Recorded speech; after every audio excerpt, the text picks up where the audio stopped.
Operation सिंदूर 22 अप्रैल को पहलगाम में हुए विभत्स आतंकवादी हमले के शिकार मासूम नागरिकों व उनके परिवारों को न्याय देने के लिए लॉन्च किया गया था। इस कार्रवाई में 9 टेररिस्ट कैंप्स को टारगेट किया गया और पूरी तरह से इसे बर्बाद किया गया। पाकिस्तान में पिछले 3 दशकों से टेरर इंफ्रास्ट्रक्चर का निर्माण हो रहा है। इसमें recruitment, indoctrination centres, training areas व लॉन्च पैड शामिल थे, जो पाकिस्तान और पाक अधिकृत जम्मू कश्मीर POJK दोनों में फैले हैं। Operation Sindoor was launched by Indian Armed Forces to deliver justice to the victims of Pahalgam terror attack and their families. 9 terrorist camps were targeted and successfully destroyed. Over the last 3 decades, Pakistan has systematically built terror infrastructure.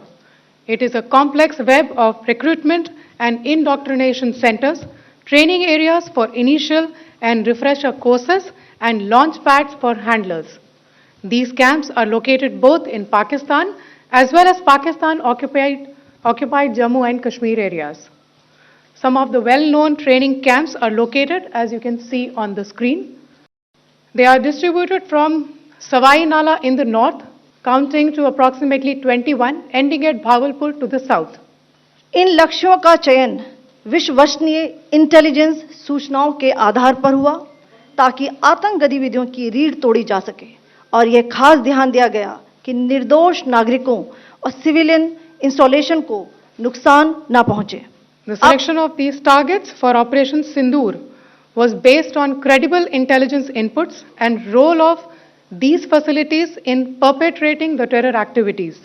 The locations were so selected to avoid damage to civilian infrastructures and loss of any civilian lives. This was done with due diligence, and the camps selected for targeting and their engagement will now be shown to you one by one. सबसे पहले सवाई नाला camp Muzaffarabad, जो कि POJK के line 1 kilometre दूर है। यह एक लश्कर-ए तौयबा का ट्रेनिंग सेंटर था। 20 अक्टूबर 2024 सोनमर्ग, 24 अक्टूबर 24 गुलमर्ग, 22 अप्रैल 2025 पहलगाम, इन हमलों के आतंकियों ने यहीं से प्रशिक्षण लिया था। सैयदना बिलाल कैंप मुजफ्फराबाद, यह एक जैश मोहम्मद का स्टेजिंग एरिया है। यह हथियार, विस्फोटक और जंगल सर्वाइवल ट्रेनिंग का केंद्र भी था। गुलपुर कैंप कोटली, यह LOC से 30 किलोमीटर दूर था। लश्कर-ए तौयबा का बेस था, जो रजौरी, पुंछ में सक्रिय था।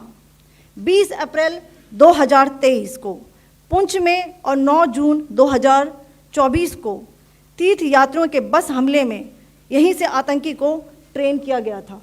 बरनाला कैंप बिम्बर, ये LOC से 9 किलोमीटर दूर है। यहाँ पर हथियार, हैंडलिंग, IED व जंगल सर्वाइवल का प्रशिक्षण केंद्र था।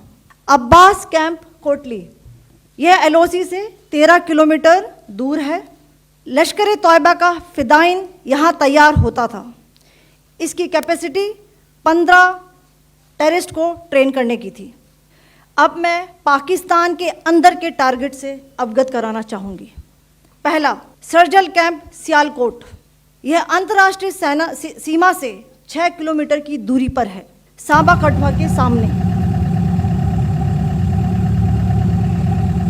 मार्च 2025 में जम्मू एंड कश्मीर पुलिस के 4 जवानों की जो हत्या की गई थी, उन आतंकवादियों को इसी जगह पर ट्रेन किया गया था। दूसरा, महमूना जाया कैंप सियालकोट, यह 18 से 12 किलोमीटर IB से दूर था। हिजबुल मुजाहिदीन का बहुत बड़ा कैंप था। ये कठुआ जम्मू क्षेत्र में आतंक फैलाने का नियंत्रण केंद्र था।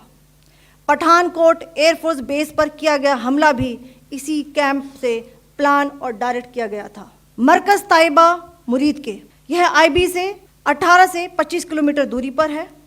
2008 के मुंबई हमले के आतंकी भी यहीं से प्रशिक्षित हुए थे। अजमल कसब व डेविड हेडली भी यहाँ ट्रेन हुए थे। मरकज सुभान अल्लाह भावलपुर, ये इंटरनेशनल बाउंड्री से 100 किलोमीटर दूर है। जैश मोहम्मद का मुख्यालय था। यहाँ पर रिक्रूटमेंट, ट्रेनिंग व इंडॉक्ट्रिनेशन का केंद्र भी था।